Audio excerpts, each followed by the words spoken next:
Reka mbasuhuze kandi mbifuriza ibihe byiza, nanabaha ikaze muri iyi nkuru yacu ndende y'urukundo y'uyu munsi. Ni inkuru udakwiye gucika kuri wowe ukunda inkuru ndende kandi z'urukundo. Ndabizi nimba ukunda love stories zica ku macano agiye atandukanye, n'iyi nkuru ya Isabella na William ndabyizeye neza cyane rwose ko uraza kuyikunda. Ushobora kuyikuramo isomo ry'ubuzima ndetse n'ibindi bigiye bitandukanye. Wowe mushyashya kuri YouTube channel kanda subscribe kuri na like, kandi no kunzogera kugira ngo video nk'izi ngizi z'urukundo zizajye zikugeraho umunsi ku wundi. Iyi channel yitwa Dani TV Nation, nawe njye ugiye kubagezaho iyi love story nitwa Dani. Mbahaye ikaze. Ahangaha dutangiriye mu rugo rusa nkaho rwifashije, ndetse turinjira muri salo yaho turasanga umupapa wicaye mu ntebe uri mu mashini bisa nkaho afite akazi kenshi. Ndetse ku rundi ruhande hicaye umubyeyi w'umumama usa nkaho akuzemo, nawe ahugiye muri telefone. Ako kanya muri salo hinjira umusore wambaye neza bisa nkaho ari umusirimu. Ubwo bihita byumvikana neza ko uwo musore yambaye neza, ndetse uwo musore yitwa William. Abo kandi baba bari muri salo aba ari ababyeyi b'uyu musore William. Ako kanya William ahita abwira mama ati ma ndagiye. Mama wa William ati ugiye kandi se muri iki gitondo mwana wanjye uraye utashye wasinze wabaye ibyatsi, ubu koko ntiwaryama ngo uruhuke ubyutse ugiye muri iki gitondo koko? William ati ma naruhutse. William agiye kugenda Isa aramuhagarika aramuga ati uretse nze tuganireho gato nk'iminota 3. Ubwo aramwegera amuhagarara imbere aramubaza ati William mwana wanjye, iyo urebye ahazaza hawe uhabona ute? Ese uba wumva ufite izihe gahunda, ufite izihe ntego? Ubwo ubona ahazaza hawe ari ahahe cyangwa hameze gute? William ati papa rwose njye icyo kibazo wirirwa umbaza cy'ahazaza hanjye cye kirandambiye maze kurambirwa. Wirirwa umbaza ngo ahazaza hanjye ubu koko ngenda hazi ndi Imana? Njye nakubeshye, icyo kibazo wirirwa umbaza rwose njye cyarandambiye pe. Papa William ati yego ntabwo uri Imana pe, ariko wari ukwiye kuvuga ati njyewe ahazaza hanjye nka nyuma y'imyaka 5 nzaba narageze kuri iki ngiki. Ariko wowe nta kindi kintu utekereza usibye ubucucu no kwirirwa mu mayoga no mu tubari maze ubundi ugataha igicuku dukomangira. Abandi basore mungana bujuje imyaka 23 barakora rwose bagakorera amafaranga, ariko wowe nta kintu na kimwe wakigezaho. Yaba ari ukwiga byarakunaniye, yaba ari kwicara mu rugo ngo umere nk'abandi bantu ushaka amafaranga n'ubuzima nabyo byaranze. Mbese wowe nta kindi wahisemo usibye kuba imbwa ku muhanda. Ngo William ati ariko papa kuki buri munsi uri kunshotora kugeza naho nyita imbwa? Cyangwa no kubona mba mu nzu yawe? Reka nze nigendere maze ubundi wumva umerewe neza. Ubwo William aragenda. Papa William ati nagende, kuko n'ubundi wo kugira ngo nkomeze n'uwo musore nk'uriya wigize imbwa mu rugo, birutwa no korora imbwa nkamenya ko ntunze imbwa mu nzu bikagira inzira. Mama wa William ati William rwose ukwiye kumutwara gakeya mugabo mwiza. Papa William ati igihe namwingengeye rwose kirahagije. Yananiwe kwiga segonderi ngo ayirangize se atari kubera kwigira ikirara bakirwa bamwirukana ku ishuri buri munsi, kugeza naho ishuri arivuyemo burundu. Ubu se kuva yava mu ishuri hari ikintu na kimwe yari yigezaho? Ubu imyaka ntibaye 4 avuye mu ishuri, hari ikintu na kimwe yari wabona yigejejeho kizima ku buryo bavuga ngo byibuza nubwo atigaga hari ikintu yagezeho? Amafaranga yose namuhaga ngo agire icyo yakora ntiyapfusha kubusa cyangwa agahomba nta kintu agezeho. Ubusa ahantu hose namushakiraga akazi ntibagendaga bamwirukana kubera kutagira gahunda no kunywa amayoga akaza mu kazi yasinze. Ubu se n'iki ntamukoreye ku buryo nakomeza kumwihanganira koko bigezaho? Mama wa William ati ndakumva cyane rwose mugabo mwiza, kandi no kuba umwana wacu ameze kuriya nanjye birambabaza cyane. Ariko buriya William uba ukwiye kumugenza gakeya rwose, kuko buriya William yari umwana mwiza kandi yubaha, ahubwo buriya yaje guhura n'inshuti mbi ku ishuri zamwigishije kunywa ibiyobyabwenge no gukora amabi menshi. Ahubwo buriya dukwiye gushima Imana kuba atakinywa ibiyobyabwenge byinshi, ndetse rwose nizeye ntashidikanye yuko n'inzoga rwose azazireka. Papa William ati njyewe ura rwose sinizera ko William akiri muzima. Njye mba mbona ameze nk'umuntu ufite ikibazo mu mutwe pe, bitewe n'ibintu akora. Kuko buriya usibye ko twagize Imana amahano yakoze ntamenyekane, uzi ko buriya bari kumufunga ubutavamo.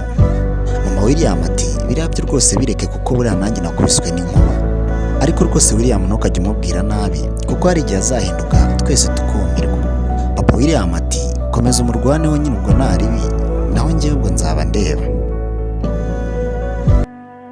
Ubwo hagati aho ngaho tugarutse kwa muganga turasanga umugore n'umugabo n'umwana wabo muto witwa Kenny. Ubwo aho ngaho muri ako kanya mu cyumba cyo kwa muganga hasohokamo umukobwa mwiza cyane witwa Isabella, ndetse ikigaragara ari kumwe n'umusore mwiza witwa Karimu, gusa uko bigaragara mu maso yabo bisa nkaho batishimye habe na gatoya. Ubwo kandi uyu mukobwa mwiza witwa Isabella aba avukana n'uwo muhungu witwa Kenny. Ubwo bihite byumvikana neza ko abo ngabo ari ababyeyi be, ari papa we na mama we bicaye aho hanze. Mama wa Isabella ati ko musohotse mutishimye se ni amahoro bana ba? Isabella aricara ati ariko si koko mana, nk'ubu Imana ibitekereza iki iyo yemera ko ibintu byose bimbaho? Bagire kumfata ku ngufu none ngo ndanatwite. Ubwo Kenny ati basanzwe utwite? Isabella ati Ivan rwose byihorere we rwose ntabwo wabyumva, kuko ubu ngubu rwose ndumva no kubaho nabihaza. Abantu baragira kunuka bati umuntu ungana nanjye ntibamufata ku ngufu, kubwo ntarabishakaga. Ubwo ko ninjye wishimiye gutwitinda, ubu se uyu mwana nzamubyara nambaza se mubwire ko se yamfashe ku ngufu? Hamase nkaba ntarabonye n'isura ye gute? Byakoze wa musore wamfashe ku ngufu, aho uri hose Imana ntizigere ikubabare kuko wanyangirije ubuzima bwanjye. Mana nyagasani, umukobwa rwose uba uri mwiza. Isabella ahita agenda. Ubwo mama wa Isabella ati Mana, kuko uyu munyago wamfatiye umwana ku ngufu, aho ari hose ujye umubuza amahoro ku byo yakoreye umwana wanjye rwose. Urandurira ngaratuma ubuzima bw'umwana wanjye bwangirika. Ubwo Kenny ati ariko si papa ko nta kintu bivugaho kandi wari ufite n'ububasha bwo kugira icyo wabikoraho kubera uri umupolisi? Papa wa Isabella ati na n'ubu simba ndi kubyumva neza. Umugingo watinyutse kumfatira umukobwa ku ngufu, ni ukuri mpora nibaza ngo nuwa hehe. Noneho ngo umuginga ngo yanamuteye inda. Nari narihanganye rwose, iperereza rikorwa gake gake, ariko ntabwo bigomba kurenza uku kwezi ntaramenya uwabikoze, kandi nzabimuziza ubuzima bwe bwose ku buryo azabaho yicuza. Karimu wowe rwose ushatse wanakigendera, kuko umubano ufitanye n'umukobwa wanjye ntabwo gikomeje. Karimu ati wenda ibyabaye kuri Isabella ni bibi, ariko rwose urukundo dufitanye n'umubano ntabwo byatuma mureka ngo nuko yatwaye inda cyangwa bamufashe ku ngufu, kuko kuva kera twifuzaga kubana. Rero ntabwo nabona ibibazo nk'ibi ngibi bije ngo maze mutererane. Njye nzamuhora iruhande kandi nzahora mpari ku bwe, kandi sinitaye ku bibazo nk'ibi ngibi byose byaba byamubayeho. Mama wa Isabella ati ndabyumva neza rwose ukunda umukobwa wanjye, ariko rwose ntabwo wakishyiraho iyo mitwaro kuko bimaze kumuhindura umugore kandi yari umukobwa. Karimu ati ibyabaye byose rwose ntabwo yabigizemo uruhare, bamufashe ku ngufu kandi n'undi uwo ari we wese ibi ngibi byamubaho. Rero ibyo ngibyo ntabwo byatuma mureka, kandi nta n'ikindi cyatuma mureka. Ahubwo reka mbe mbaretse njye kumureba, ndakeka ubu ngubu atameze neza. Ubwo muri ako kanya Karimu ahita agenda. Mama Isabella ati Mana rwose warakoze kuduha umukwe nk'uyu nguyu, uyu muhungu adukundira umwana pe. Nari naratangiye kwiheba mvuga ati uyu mukobwa wanjye azabura umugabo, ariko ntibiteze kuba.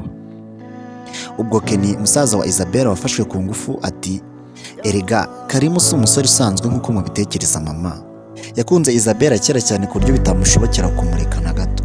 Ubwo rero kuba yarafashwe ku ngufu ntabwo ari impamvu yatuma Karimu areka Isabella gutyo uko yiboneye, kubera yuko urukundo narwo rwarwo rugira imbaraga zarwo, ndetse nta nubwo byamuhagarika gukomeza kumukunda pe. Mama Isabella ati Imana rwose yarakoze kumpa umukwe nk'uriya unkundira umwana bigeze hariya, ndetse ikamuha umusore umukunda mu bibazo no mu bisubizo. Papa Simba uba uri umupolisi nawe ati na n'ubu ngubu ndakibaza umuhungu watinyutse kumfatira umukobwa ku ngufu, ubundi ni iki ni muntu ki asate atekereza iki? Mbese nyine mufitiye ibibazo byinshi cyane, ariko nimufata umanza nzamufungira munsi y'amazi ubundi agatungwa n'inkoni mpaka apfuye, kandi nta mpamvu n'iyi ngiyi n'imwe yatuma mubabarira pe. Mama Isabella ati ahubwo akwiriye gupfa kubera yuko yararengereye cyane. Ubwo nanjye reka mpite mbazana ahantu mu karesitora hicaye umusore witwa Jacques, aba ari kumwe n'umukobwa witwa Sandra. Baba barimo kuganira, maze ako kanya umusore witwa William akaba araje, maze William akaza akicara, maze ubundi ntavuge. Uwo mukobwa witwa Sandra agahita atangira kumubaza ati William umeze neza? William ati mani ndeka, umusaza uri hariya ababyutsa nteraho amagambo kugeza naho anyita ngo ndimbwa. Ubwo Jack araturika agaseka ngo ati se ntabwo uba mu rugo rwe nyine? Aterega nakubwiye ko imyaka ugezemo atari yo kuba ukibana n'ababyeyi bawe. William ati hanyuma se ubundi najya hehe ko nta n'amafaranga mfite? Ikindi kandi ngiye mba mu rugo kubera yuko mba ntashaka kujya kure ya mama. Ubwo Sandra ati mama wawe muzabana ubuzima bwawe bwose, ntabwo uzashaka umugore? William ati indese uzabaze di njyewe n'ishuri narariretse ngo none ngo njyewe nzashaka umugore reka njyewe nzajya ninywera inzoga maze ubundi ntahe niryamire. Jack ubwo ati hanyuma se ukumva ko ahazaza hawe hazaba hameze hate? William aramusubiza ati ubwo nawe utangiye kuzana iby'umusaza nje mpunga. Jack ati erega mani ababyeyi iteka bahora mu kuri, nubwo tugira ubwenge bukeya ntitubumve ariko rwose uba ukwiye kubumva bro. Ubu se ninjye wishimiye ko ababyeyi bose bansiga bakajya hanze nkasigara mu Rwanda kubera ko nigize ikirara? Ubu se Sandra niwe wishimira ko bamuciye mu muryango kubera kutabumvira? Yego ukeneye kubaho nyine ubuzima ushaka, ariko gusuzugura ababyeyi bawe nicyo kintu cya mbere uzabaho wicuza nyine. Reba rwose banakubyaye urumva. Ubwo Sandra ati ibyo Jack ari kuvuga nibyo William ati mani nimureke kumbwira usa nk'ubwo ngubwo. Jack ati ubundi wamugani ubundi reka ibyo ngibyo tunabireke. Jack ati ahubwo se William bya bindi byararangiye? William ati biki se kandi? Jack ati ibyo wakoreye wa mukobwa se warabyibagiwe? Njye ndi kuvuga bya bindi nyine wakoreye wa mukobwa twagusheteye. William ati uzi ko wowe na Sandra muri abashukanye mani? Mpise nibuka, uzi ko njya nicara nkatekereza ngo umukobwa w'abandi namuhoye iki? Ubu nibimfata koko nzabihungira hehe? Noneho ikintu kimbuza amahoro ni n'ukuntu ntamuzi byibuza ngo nzamusaba imbabazi. Jack ati uzi ko wasaze? Ubwo urumva wajya gutera iseseme imbere y'umuntu wafashe ku ngufu ngo mbabarira? Ubwo uzi agahinda kadashira buriya byamuteye? Ubwo wasanga yari ifite nka boyfriend maze ubundi akamwanga bitewe na biriya bintu wamukoreye, ahubwo ntukifuze no kumwibuka. William ati ahubwo umenya ririya joro naranyweye inzoga zirimo n'uburozi kuko nta kuntu ngewe nakifata mufata umukobwa w'abandi ku ngufu, ariko Imana imbabarire kubera ko nayo nasinze ndetse nta nubwo nigeze mbipanga. Jim ati Imana wagize ni ukuri ya mukobwa atakubonye cyangwa se ngo iwabo uriya mukobwa bagukurikirane nawe ubundi wari gufungwa ubutazavamo. Ahubwo se William uzi ikintu kirenze? Papa w'uriya mukobwa uzi ko ari umupolisi? William ati Jack rwose nawe ntukabeshye wenda hari wasanga uri gutebya. Sandra ati ahubwo ongeraho ko afite na musaza we kandi nawe urabizi basaza na bashiki hapfa n'umuntu. Nanjye mbabwira ngo igice cya kabiri tuzagikomeza utaha. Nahangarukiye tuzasubire mu kindi gice cya kabiri. Njye mwari muri kumwe nitwa Dani. Imana ikomeze ibarinde.